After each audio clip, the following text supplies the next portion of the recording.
toutes et tous et bienvenue chez moi, chez Andy Alex. Alors aujourd'hui, nous allons parler du parcours administratif pour obtenir un fauteuil roulant, un accessoire médical, quelque chose pour faciliter votre vie.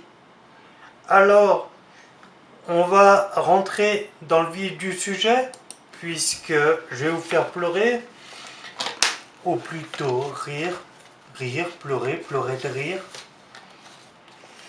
Aujourd'hui, l'allocation adulte handicapé, elle est à 900 €. Retenez bien ce chiffre, 900 €. Par la suite, ça vous fait rire. On va dire qu'aujourd'hui, pour quelqu'un comme moi, si j'ai envie de changer mon fauteuil roulant, qu'est-ce que je dois faire? Je dois connaître mes besoins, savoir ce qui existe sur le marché avant d'aller voir un médecin. Donc la première chose à faire, c'est contacter mon revendeur. Et là, c'est un grand moment. Je vous explique. Allô? Oui, comment vas-tu? Ça va? Ouais, c'est Alexandre. Oui, ça serait pour changer mon fauteuil roulant. Tu sais, depuis la dernière fois, j'ai toujours le même souci. Alors, est-ce que toi, de ton côté, tu pourrais venir à la maison et puis on fait des essais? Merci.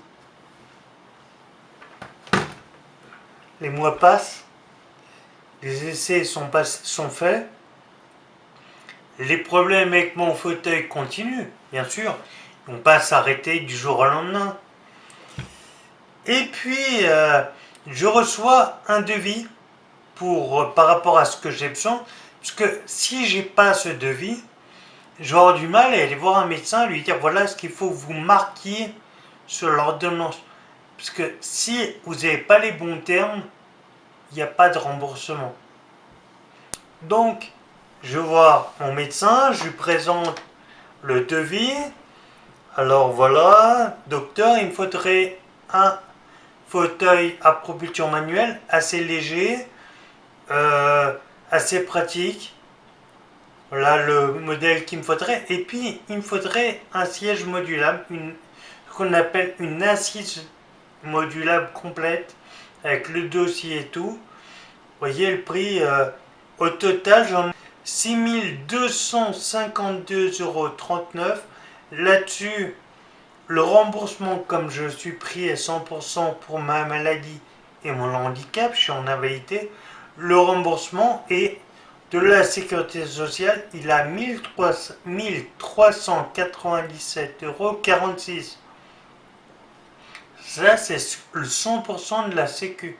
J'aurais pas plus, j'aurais pas moins. Mais, comme vous l'avez vu, le devis, il est valable 6 mois. 6 mois, c'est important. Donc, on envoie ce devis à notre caisse de primaire, on envoie le devis à la caisse primaire d'assurance maladie, il revient, ok, bon ok, qu'est-ce que je fais?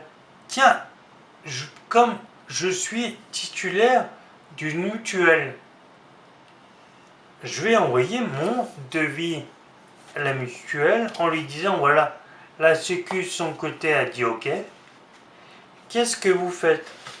Moi, j'ai une sécu qui prend à 250%. Ouah, je suis heureux. Mais c'est 250% en comptant les 100% de la sécu. En gros, ils prennent 150 de plus.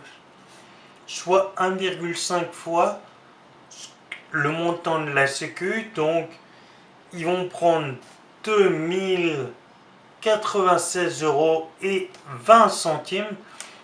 Les 20 centimes, ça change tout. Hein, comme je vous le disais auparavant dans une ancienne vidéo, on parle avec des centimes, ça nous fait tous rire. Donc au total, il me reste à charge 2758,73 €. C'est magnifique. Là, on parle d'un fauteuil manuel. On ne parle pas de l'électrique où c'est des dizaines de milliers d'euros. des prises en charge ridicules. Bon, qu'est-ce que je fais de mon côté?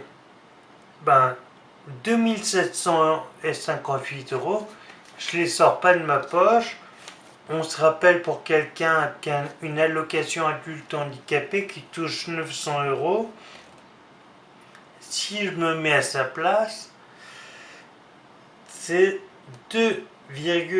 plus de 2,7 fois ce qu'il touche qui reste à charge. C'est-à-dire que pendant presque 3 mois, cette personne, elle paye rien d'autre que son fauteuil. Ben non, c'est pas possible. Donc qu'est-ce que je fais? Eh ben, je me dis, tiens, je vais aller voir mon conseil général auprès d'un organisme qui est très drôle, qui s'appelle la MDPH, la Maison départementale pour les personnes en situation de handicap. C'est des personnes qui doivent faire partie du monde de handicap puisque vous leur envoyez un dossier, vous passez du temps à le remplir. Le temps, je pense que c'est pour ça qu'on nous appelle patient. C'est une chose qu'on doit garder en tête, être patient.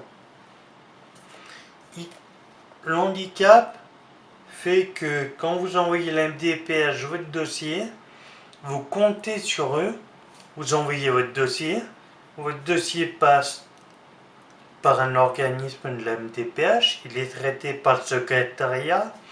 Le secrétariat va envoyer ça aux ergothérapeutes de la MDPH. Chaque département n'a pas la chance d'avoir le même nombre d'ergothérapeutes. Donc, si vous êtes en centre de rééducation, si vous avez la possibilité, sinon, d'avoir une ergothérapeute en libéral, faites-lui faire les dossiers. C'est plus rapide. Et quand je vous dis plus rapide, ça vous fera gagner un peu de temps puisque ça évitera aux ergothérapeutes du département de venir chez vous. Et là, vous avez envoyé votre dossier à l'MDPH et voilà ce qu'il vous reste à faire, c'est attendre. Donc, vous avez le temps. Qu'est-ce qu'on fait? Eh bien, vous, je sais pas, mais moi, profitez-en pour dire que vous aimez bien mes vidéos. Abonnez-vous, activez la cloche. Moi, je bois un verre parce que en attendant les MDPH, je pense que j'ai le temps.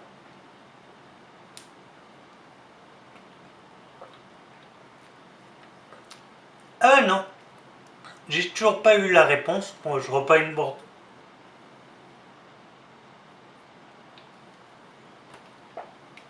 Toujours pas. L'MDPH ne nous a toujours pas répondu. Et pour cause, cette MDPH, cette maison départementale pour le handicap, va prendre un peu de temps. Quand on dit un peu de temps, c'est plusieurs mois avant que votre dossier, qui est dans une pile, passe petit à petit dans une pile en haut et en commission. Et en commission, à ce compte-là, quand on va vous donner une réponse à votre dossier, on va vous dire, monsieur, vous avez 1 mois pour faire recours. Mais si vous m'avez donné une réponse correcte, pourquoi je vais faire un recours? C'est pas grave, c'est de l'administratif. L'administration qui... Vous avez déjà parlé avec l'administration? Ouais. Vous criez dans le vide, c'est pareil. Donc, si au bout d'un mois, vous n'avez pas fait de demande de recours, ce qu'ils appellent recours à l'amiable, votre dossier est accordé, et à ce compte-là, qu'est-ce qui va se passer? On va vous envoyer un document, vous stipulant la somme qui vous a été allouée, et puis selon ça, vous allez voir que vous avez encore un reste à charge. Alors s'il est plus ou moins important, soit vous rapprochez de vos proches, mendiez un peu. S'il vous plaît, Est-ce que vous voulez participer?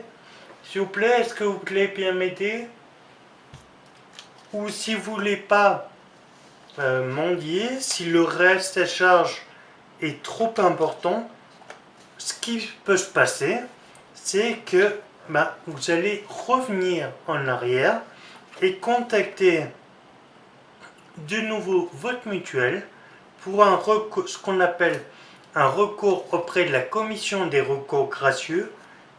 Donc vous trouverez l'adresse auprès de votre mutuelle, c'est au même endroit que vous envoyez vos papiers d'habitude, sauf que vous mettez commission des recours gracieux, voilà, et puis vous leur demandez s'ils peuvent faire un geste.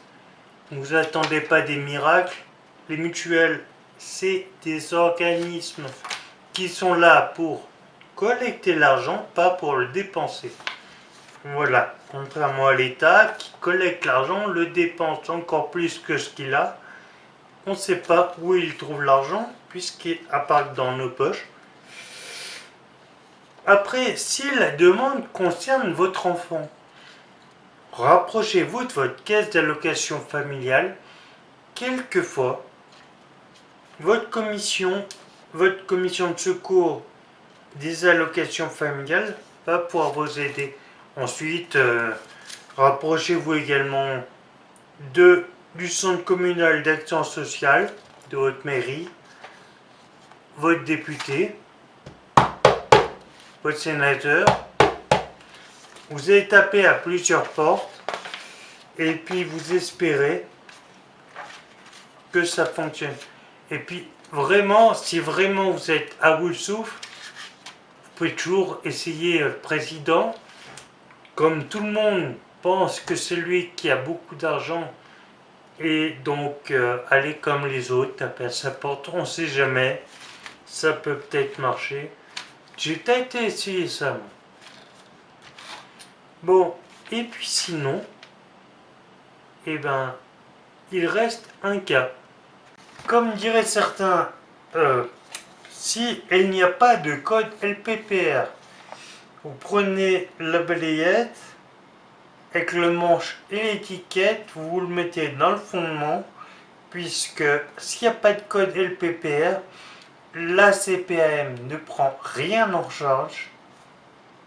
La mutuelle, comme il n'y a pas de code LPPR, elle dit niet, moi non plus, je ne prends pas en charge. Si la Sécu ne le fait pas, je ne le ferai pas non plus. Donc, on va à l'étape MDPH.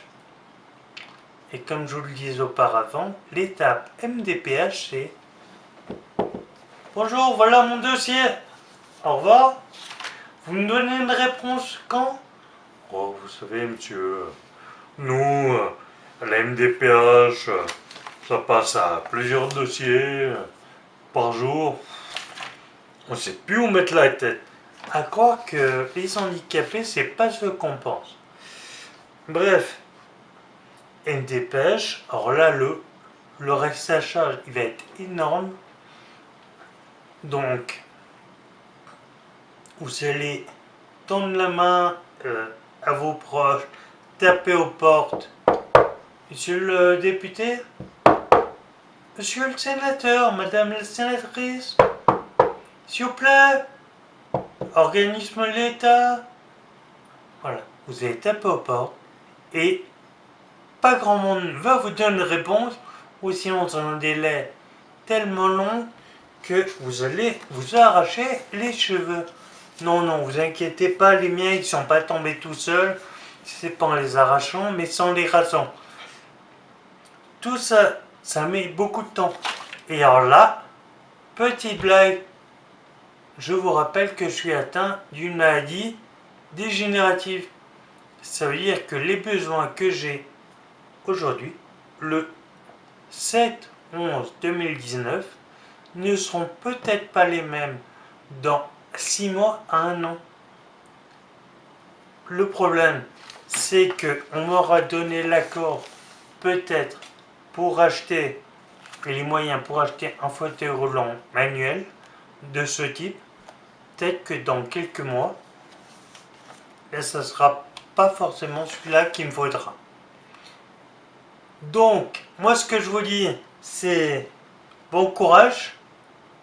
Vous aimez ma chaîne? Vous aimez ce que je fais? Eh ben, c'est pas difficile. Vous likez, un petit pouce bleu, ça fait toujours plaisir, ça veut dire que les gens apprécient. Abonnez-vous, activez la cloche. Pas moi, hein.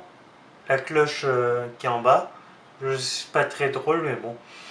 Et surtout, moi ce que je vous dis, c'est à bientôt pour une prochaine vidéo. Au revoir.